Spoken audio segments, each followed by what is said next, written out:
আমাদের প্রয়াত শ্রদ্ধেয় মহাসচিব যিনি আমাদের মাথার মুকুট জনাব খন্দকার দেলোয়ার সাহেবের সন্তান হিসাবে বিভিন্ন জায়গায় একটা বিশৃঙ্খলা সৃষ্টি করে আমাদেরকে ভয়ভীতি দেখায় যে আমি মহাসচিবের ছেলে, আমার বাবা এই দল রক্ষা করছে, তার বাবা এই দল রক্ষা করছে, এই বলতে আমাদের কোনো দ্বিমত নাই। তার বাবা আমাদের বাংলাদেশ জাতীয়তাবাদী দলের দিনে ধারক বাহক হয়ে আমাদের পাশে ছিল। কিন্তু তেমনিভাবে আপনার অবগত আছেন তার এই সন্তানের অপকর্ম, সে একটি গাড়ি চুরি করে যার সমস্ত ডকুমেন্টস আমার কাছে আছে। সে মোবাইলের দোকানে মোবাইল ফোন করতে যায়, তার কাছে চাঁদা চায়, চাঁদা না দিলে তাদের উপর হামলা করে।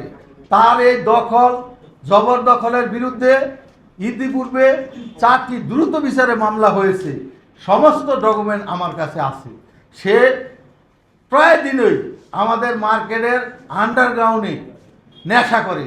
তার সাথে কালকা একজন পিছনে দাঁড়ানো বসা ছিল, সে নেশা করতে করতে আর নেশার মানে মাদকের ব্যবসা করতে করতে রিহাব নামে একটা সংস্থা আছে যেখানে মানে সংশোধন হয় এই মাদক সেবী একজন তার সাথে ছিল। তার পাশে তার 2 বোন, তাদেরকেও আমরা শ্রদ্ধা করি, তারা ছিল, আর শাহ আলম ছিল। কিন্তু মার্কেটের কোনো দোকান মালিক কোনো ব্যবসায়ী ছিল না। বহিরাগত লোক এনে যার টিভি ফুটেজ আমাদেরকে এখন দিচ্ছে না, সে জোরপূর্বক আমাদের কর্মচারীদেরকে বলছে কোনো টিভি ফুটেজ দেওয়া হবে না। আমি আপনাদের মাধ্যমে অনুরোধ করব আপনারা প্রশাসনকে বিষয়টি অবগত করবেন যাতে তারা যাইয়া এই টিভি ফুটেজটা দেখতে পারে, তাহলেই সত্য ঘটনাটা উদ্ঘাটন হবে। আপনাদের কাছে আমার বিনীত অনুরোধ, উনি বলছে আমরা নাকি তার বিরুদ্ধে মামলা করছি। প্রিয় সাংবাদিক ভাইয়েরা, আমরা তার বিরুদ্ধে কোনো মামলা করি নাই। 2005 সালে নাকি আমরা মামলা করছি, 6 সালে তাদের বিরুদ্ধে মামলা করছে এই মোতালি প্লাজা ডেভেলপার কোম্পানির মালিক জনাব মুক্তার হোসেন পলাশ। তার বিরুদ্ধে মামলা করছে ল্যান্ড ওনাররা। তারা 70টা দোকান মালিকের দোকান নিজ জিম্মায় জিম্মি করে টেলিফোনের মাধ্যমে তাদের এই মনে করেন যে অবৈধ অস্ত্রের জঞ্জনানি পর্যন্ত শুনেছে, যার রাজ সাক্ষী এখানে অনেক সেই 21 দোকানের দোকান মালিকরা আছে।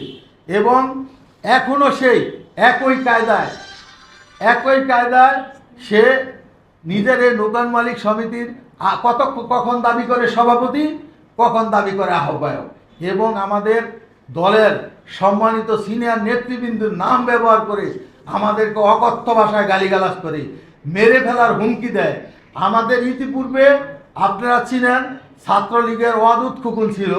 ওয়াদুদ খুকুন হলো তার ভাইয়ের ভাইরা। ওয়াদুদ খুকুনের ওয়াইফের একটা দোকান নিয়ে আমাদের চৌধুরী আলম, প্রয়াত চৌধুরী আলম সাহেবের সাথে একটা ঝামেলা ছিল। সেই দোকানটা সে 20 লক্ষ টাকা সেই দোকানদারের থেকে যায়, পরে যে দোকান মালিক চৌধুরী আলমের ওয়াইফ যার কাছে বিক্রি করছে জনাব হুমায়ুনের কাছ থেকে 20 লক্ষ টাকা নিয়ে সেই দোকানটা কোনো আইনের তোয়াক্কা না করে তারে বুঝাই দিছি। অথচ সে বলছে আমরা নাকি বুঝাই দিছি। ভাই, আমাকে বুঝাই দেওয়ার কোনো ক্ষমতা নাই। আমরা নিরহ মানুষ, আমরা ব্যবসা করে খাই। আমাদের একটাই পরিচয়, আমরা একজন ভালো ব্যবসায়ী, আমরা শান্তিপ্রিয় মানুষ। আমাদের কাছে অস্ত্র নাই, আমাদের কাছে ভাই কোনো কিছুই নেই। আমাদের বাবা মহাসচিবও না। সুতরাং সে এই ধরনের অপকর্ম করে সে কালকে একটা সাংবাদিক সম্মেলন করছে। সাংবাদিক সম্মেলনের প্রথমেই সে বলছে বিএনপির জাতীয় স্থায়ী কমিটির সদস্য, ঢাকা 8 আসনের মাননীয় সংসদ সদস্য আব্বাস চাচা আমাকে এই এরক কমিটি করে দিছে। আপনাদের কাছে আমার প্রশ্ন, আপনারা তো জানেন যে ভাবি আমাদের আফরোজা আব্বাস ভাবি গতকাল না গত পরশু জানি যমুনা টিভিতে একটা সাক্ষাৎকার দিছে যে আমাদের আব্বাস ভাইয়ের আরও কিছু নিউরোলজিস্ট বা বিভিন্ন তার প্রয়োজনীয় থেরাপি অন্য চলতেছে। তো আমরা যে লোকটার জন্য দেশবাসী দোয়া করতেছি, যে লোকটা হসপিটালের বেডে, সেই লোকটা তাকে বলছে যে তুমি মোতালে প্লাজা গিয়া দখল করো। এটা সম্পূর্ণ মিথ্যা, বানোয়ার। উনি আমাদের শ্রদ্ধেয় নেতা মির্জা আব্বাসকে কলঙ্কিত করার জন্য এবং দলের ভাবমূর্তি নষ্ট করার জন্য উনি একের পর এক মিথ্যা এই কর্মকাণ্ড চালিয়ে যাচ্ছে।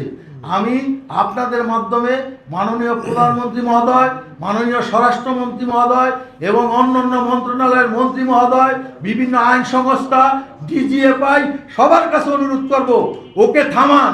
ওকে না থামালে আমাদের বাংলাদেশ জাতীয়তাবাদী দলকে ধ্বংস করে ফেলবে। কারণ ও যেভাবে শুরু করছে, বিগত দিনে মানুষের গাড়ি ছিনতাই, মানুষের দোকানের নিরহ মানুষদের উপর অত্যাচার, নির্যাতন, চাঁদাবাজি, ফেন্সিডিল ব্যবসা, ফেন্সিডিল সেবন, এগুলি রোধ করতে না পারলে আমরা আমাদের দলের ভাবমূর্তি উজ্জ্বল, যেই দলের প্রধানমন্ত্রী স্পষ্ট বলেছে কোনো চাঁদাবাজ, কোনো দান্দাবাজ, কোনো অবৈধ অস্ত্রধারী কারো কোনো ঠিকানা বাংলাদেশ জাতীয়তাবাদী দলে হবে না, সেই দলকে কলঙ্কিত করার জন্য একের পর এক অপচেষ্টা করে যাচ্ছে। তাই আপনাদের কাছে আমার বিনীত অনুরোধ, বিনীত আরজ, আপনারা এই কথাগুলি আমাদের মাননীয় প্রধানমন্ত্রী সহ সরকারি বিভিন্ন দপ্তরে পৌঁছে দিবেন। এবং ও আরেকটা কথা বলছে, শামীম মোল্লা